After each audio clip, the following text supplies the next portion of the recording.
Hello दोस्तों, मैं प्रदुम। दोस्तों, आज आप सभी का वेलकम है इस हॉरर स्टोरी में। दोस्तों, आप सब कैसे हैं? आई होप आप सब अच्छे और मस्त होंगे। दोस्तों, आज की कहानी सच में ये कहानी सुनने के बाद आप सबकी हालत ख़राब होने वाली है। दोस्तों, आप सबके रोंगटे खड़े होने वाले हैं। तो आप सब अपने रूम में आए तो अपने रूम की लाइट ऑफ कर लीजिए और अपने कान में एयरफोन्स लगा लीजिए। दोस्तों, ये कहानी एक ऐसे हवेली या यूँ कहूँ एक ऐसे घर की है। दोस्तों, उस घर में जो भी जाता था वह कभी वापस नहीं आता था।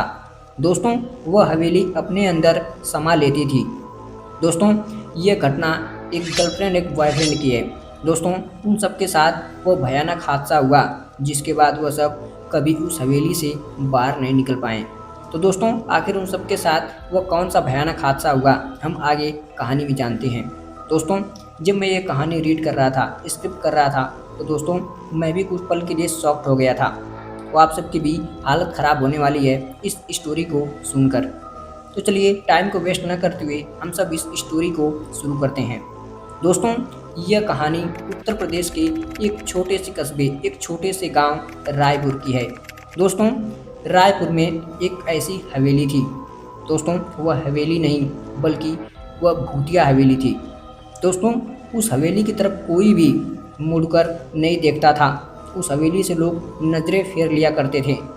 दोस्तों, उसी हवेली में सेवक और मधु जो एक दूसरे से बेहद प्यार करते थे, पर अफसोस उन दोनों के इस रिश्ते को उन दोनों के घर वाले एक्सेप्ट नहीं कर रहे थे।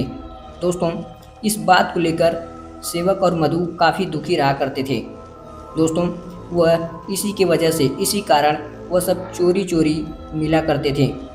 दोस्तों, उन सब का दुर्भाग्यवश एक दिन सेवक बोलता है कि मधु, आज तुम उस हवेली के अंदर आना, हम सब वहीं पे मिलेंगे। दोस्तों, उसी रात मधु और सेवक उस हवेली के अंदर मिलते हैं। दोस्तों, वह दोनों हवेली के अंदर बैठकर बातें करने लगते हैं। तभी मधु बोलती है, सेवक, अगर हमारे घर वाले, हमारे फैमिली वाले अगर हमारी शादी नहीं कराएंगे तो हम सब क्या करेंगे।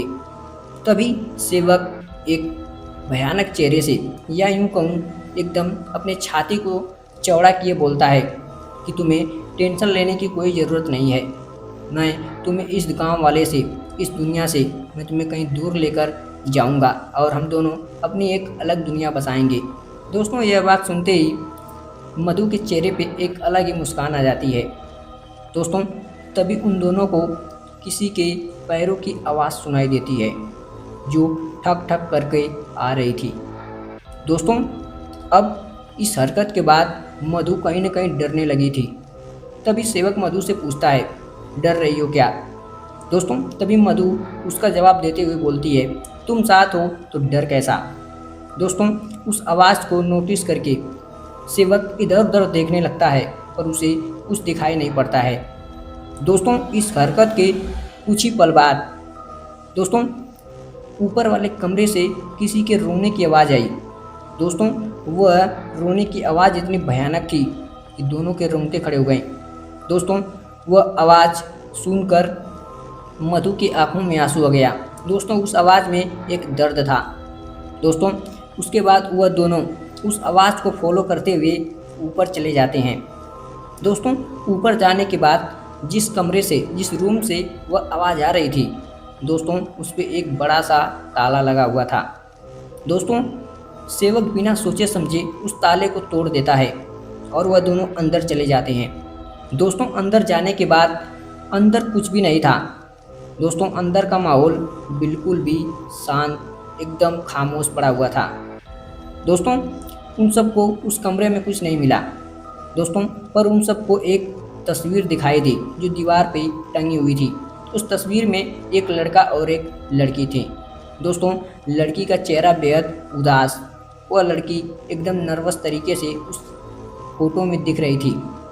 दोस्तों, वो दोनों उस फोटो को देख ही रहे थे, तभी उन दोनों की पीछे से एक भयानक आवाज़ आती है, हम सब भी ऐसे ही मिला करते थे छुप छुप कर इसी हवेली में। दोस्तों, अब यह आवाज़ सुनते ही वह दोनों पलटकर पीछे घूमते हैं तो पीछे क्या देखते हैं। दोस्तों, पीछे सफ़ेद साड़ी में एक औरत, एक लड़की खड़ी थी। दोस्तों उसका चेहरा एकदम उतरा हुआ था। दोस्तों उसका चेहरा देखने के बाद उन दोनों को तरस आ रहा था। दोस्तों तभी वह सफ़ेद साड़ी वाली औरत, वह औरत नहीं बल्कि वह चुड़ैल थी। दोस्तों वह चुड़ैल उस मधु और सेवक से बोलने लगती है, हम सब भी तुम दोनों की तरह प्यार किया करते थे। इस ज़माने ने, इस दुनिया ने हमारे प्यार को नहीं समझा और हमें मार डाला। मेरे बॉयफ्रेंड को जान से मेरे फैमिली वालों ने मार दिया और मुझे इस कमरे में हमेशा के लिए बंद कर दिया। तभी से मेरी आत्मा इस हवेली में, इस कमरे में बंद थी, पर अब मैं आज़ाद हूँ। दोस्तों इतना सुनते ही वह दोनों सन्न रह गए। दोस्तों तभी वह चुड़ैल बोलती है, अब मैं तुम दोनों को नहीं छोड़ूंगी। दोस्तों इसके बाद अब क्या, अब वह सेवक और मधु इधर उधर देखने लगे।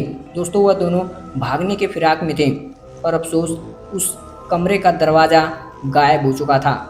चारों तरफ दीवार ही दीवार थी। दोस्तों तभी सेवक क्या देखता है, मधु की आंखों से खून बह रहा था। मधु के हाथ ठंडे पड़ चुके थे। दोस्तों वह मधु नहीं बल्कि वह चुड़ैल थी। दोस्तों मधु के अंदर वह चुड़ैल घुस चुकी थी। दोस्तों तभी मधु अपने सर को ऊपर करते हुए सेवक की तरफ देखती है। दोस्तों वह सेवक के नज़रों के सामने अपने आप को चाटे मार रही थी। दोस्तों अपने आप को चोट दे रही थी। यह देखकर सेवक बहुत घबरा रहा था। दोस्तों वह चिल्ला रहा था, मधु ये तुम क्या कर रही हो। पर दोस्तों वह मधु नहीं बल्कि वह तो उसके अंदर का शैतान, उसके अंदर की चुड़ैल थी। दोस्तों उसके बाद मधु सेवक का गला पकड़ लेती है और उसके गले को दबाने लगती है। दोस्तों सेवक तड़प रहा था, सेवक छटपटा रहा था, पर उनकी चीखें सुनने वाला वहाँ पे कोई नहीं था।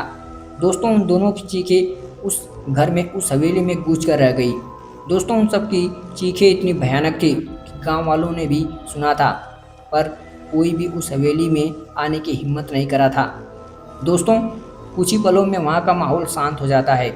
दोस्तों अगली सुबह गांव वाले ये चीखें सुने थे। गांव वाले उस हवेली के अंदर गए भी, पर उस हवेली के अंदर उन सबको कुछ भी नहीं मिला। दोस्तों वह ताला वैसे ही लगा हुआ था।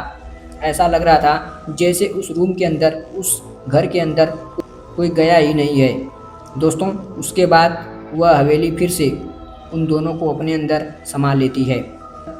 दोस्तों इस तरह सेवक और मधु की कहानी वहीं पे समाप्त हो जाती है। और इधर गांव में दोस्तों मधु और सेवक को लोग यह मानकर शांत हो गए कि वह दोनों तो एक दूसरे से प्यार करते ही थे। वह दोनों एक गांव छोड़कर, यह जगह छोड़कर भाग गए होंगे। दोस्तों पर अफसोस यह झूठ था। दोस्तों सेवक और मधु की आत्मा और शरीर तो उस हवेली में बंद हो चुकी थी। दोस्तों जो आज भी इंतज़ार कर रही है।